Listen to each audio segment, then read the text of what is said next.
ये हमारे 3 स्टिक तैयार हैं। एक को हम निपटा देते हैं इसके साथ।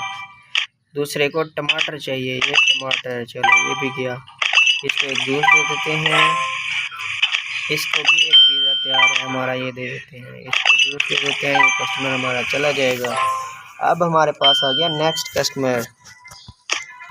हम 2 स्टिक इकट्ठे लगा लेते हैं। ये जूस वाला, इसको जूस दे दिया।